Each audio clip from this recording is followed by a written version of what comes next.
ಜಗತ್ತಿನ ಅತಿ ಹೆಚ್ಚು ಎಐ ಟ್ಯಾಲೆಂಟ್ ಭಾರತದಲ್ಲಿದೆ. ಹೊಸ ತಂತ್ರಜ್ಞಾನದಿಂದ ಹೆಚ್ಚು ಉದ್ಯೋಗಾವಕಾಶ ಸೃಷ್ಟಿ. ಎಐ ಶೃಂಗಸಭೆಯಲ್ಲಿ ಪ್ರಧಾನಿ ಮೋದಿ ಭಾಷಣ.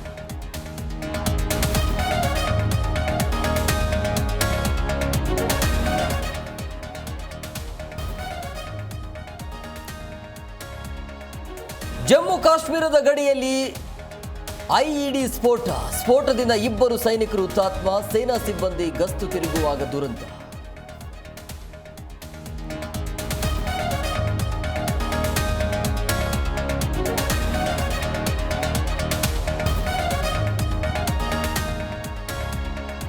ಬೆಂಗಳೂರಿನಲ್ಲಿ ಬೃಹತ್ ಹೂಡಿಕೆದಾರರ ಶೃಂಗಸಭೆ. ಸಿಎಂ ಮತ್ತು ರಾಜನಾಥ್ ಸಿಂಗ್ರಿಂದ ಚಾಲನೆ. ಮಹಿಳಾ ಉದ್ಯಮಿಗಳಿಗೆ ಸಹಕಾರ ಎಂದ ಎಂಬಿ ಪಾಟೀಲ್.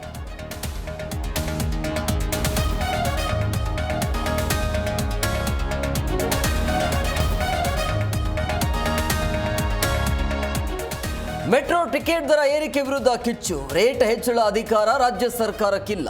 ಬಿಜೆಪಿಯಿಂದ ಸುಳ್ಳು ಮಾಹಿತಿ ಎಂದು ಸಿದ್ದರಾಮಯ್ಯ ಕಿಡಿ.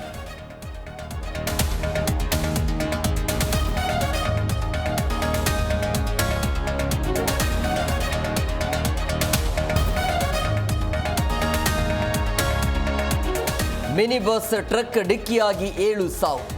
ಮಹಾಕುಂಭದಿಂದ ಹಿಂತಿರುಗುವಾಗ ಅಪಘಾತ. ಮಧ್ಯಪ್ರದೇಶದ ಜಬಲ್ಪುರ ಹೆದ್ದಾರಿಯಲ್ಲಿ ಘಟನೆ.